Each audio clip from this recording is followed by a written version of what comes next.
Greetings, this is the second in my Makeup Professor Love-Hate series. I'm seemingly incapable of sticking to a single product line. I will go through a product line and I will like some things and not others, and that is what this series is about.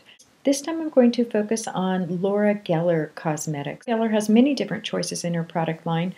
I think she's most famous for her baked products, and that's what I'll be focusing on today. For me, Laura Geller products are quick, they're convenient, they're playful, they, I think, look very nice on.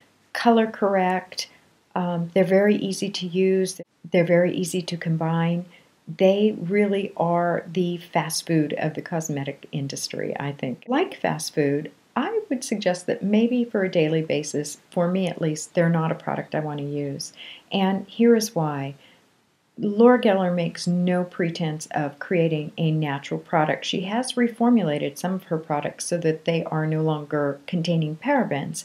However, they do contain BHT, they contain phenoxyethanol, and really create a kind of cocktail of ingredients that I don't want on my skin on a regular basis. When I decided to start using ingredients that were healthier for me, when I decided to go paraben-free, when I decided this month to cut down on the number of products I use that have phenoxyethanol, I found it nearly impossible to go phenoxyethanol free, although I'd like to. That would be a great goal. Laura Geller's products had to go, for me, in the drawer that I use only on occasion. This is a review tutorial. I'll go through the products and put them on so you can see how they work and what they look like. Let's get started moving through the product review and tutorial. For those of you who haven't seen my videos before, I like to label my products, and so I have a sticker system. And if a product has no parabens and no phenoxyethanol, I label it with a green. If it has phenoxyethanol, I label it with this hot pink kind of red color. And if it has a paraben in it, I mark it with this yellow sticker that has a big X through it. I'm going to start with the eyes today. For the eyes, I'm going to use this Baby Cakes Blushed palette. The Baby Cakes blush is paraben-free. I'm going to label it with the pink sticker because it does have phenoxyethanol. It also contains BHT. You might want to look at Skin Deep to see what exactly that means. The palette has 4 different blushes in it, and I wanted to use this golden apricot color. I'm going to tap the brush in the gold area of that golden apricot and apply that to the lids. For the crease, I am going to use Laura Geller's EyeRimz. These are eyeliners. You can use them wet or dry. They can also be used as eyeshadows. The color I wanted to use is this color Gold Spell. You can see that it has tans and kind of white colors.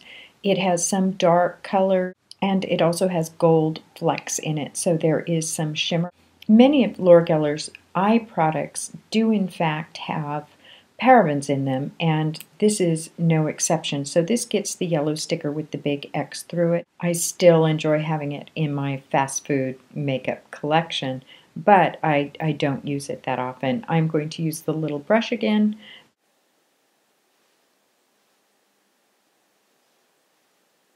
Worried about getting it blended out perfectly at this point because I am going to go back and blend it with the highlight color. Next, I'm going to go in with another color. This is the Laura Geller EyeRimz. It is another product that contains parabens, and I'm going to use this to line the eyes. I'm going to use it wet, and that's what it looks like once it's wet.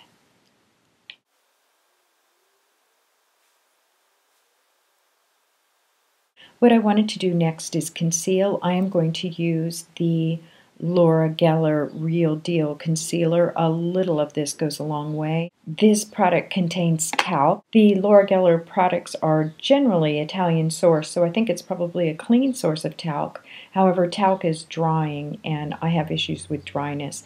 I am going to mix this in with some eye cream when I put it on. So I have a bit of an eye gel on my hand, and I'm going to start slow and build with this. The concealer is vitamin infused, good, but it does contain phenoxyethanol. So I will put a red sticker on it. Having concealed, I am going to go back to that Enchanted forest. And I'm going to take some under the eye and move it up into the corner. I won't wing it out, I'll just flip it around. I will move now to do the foundation and the contouring. The Laura Geller foundations are mineral foundations that have been baked. So they are a little cleaner to use. This Balance in Brighten product used to contain parabens, and she reformulated it so that it no longer does. There you can see my shade. They also contain BHT and one other ingredient that's, iffy in my book. I have a naturally dry skin. I am going to use the softest brush I have. I don't want a real dense brush because I do not want a heavy coverage of this. It will sink into my wrinkles. Laura Geller is no different than the other cosmetic companies. They all tell you it doesn't settle into the wrinkles. Yeah, it does. Probably if you're younger it doesn't, but once you get to a certain age, I'm 53, it settles. For contouring, I blend two colors. First of all, this is the Balance in Brighten foundation in light. This is one shade darker than I use. That wouldn't give me quite enough contour color, so I mix it in with the Bronze and Brighten. This would be far too dark for me. So if I mix the two colors together, I am fine. These products have also been reformulated, so they do not contain parabens. They do, however, contain the phenoxyethanol and that BHT.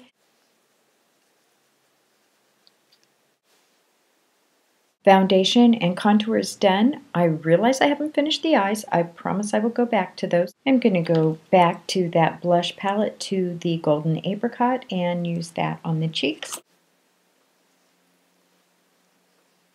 Her lipstick, I'm going to use it for the purposes of this demonstration, but actually I'm going to pitch these after I'm done with them. And the reason I'm going to pitch these is these two products have phenoxyethanol. In countries where phenoxyethanol is restricted, it is restricted specifically for use around the mouth area. So having products that you then are going to reapply all day and, it goes in with your foods, I don't think it's a great idea.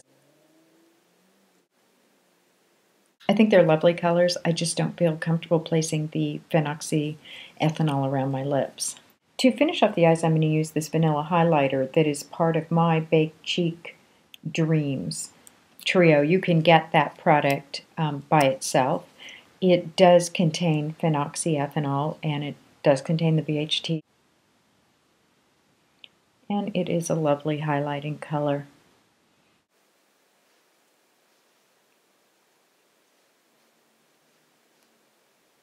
I still need to soften that gold spell just a bit. I do not have a Laura Geller mascara, so this is my Laura Geller look. This is my balancing act with Laura Geller Cosmetics. I'm always excited about the looks I can create using Laura Geller makeup. I haven't thrown it away. I have labeled it, and it is definitely a rainy day product. Using these products every day for me would be the equivalent of going out and eating a Big Mac every day for lunch. I don't like the ingredients in the products. So, like the products, love the idea of the products, have a great deal of fun with the products, don't like the ingredient. For those of you who are completely natural, it's a line you want to stay away from. For those of you who just love Laura Geller products, I hope you enjoyed seeing another look with them. And for those of you who are trying to strike that balance in the middle, I would encourage you, think of Laura Geller as fast food. It's okay maybe once in a while, and even kind of fun every once in a while. It's a little like getting a Happy Meal. But if you were to eat that Happy Meal every single day, I can't believe that over time it would be a good idea. As always, thank you for watching. Please subscribe. Enjoy your day. Make it a good one. Bye.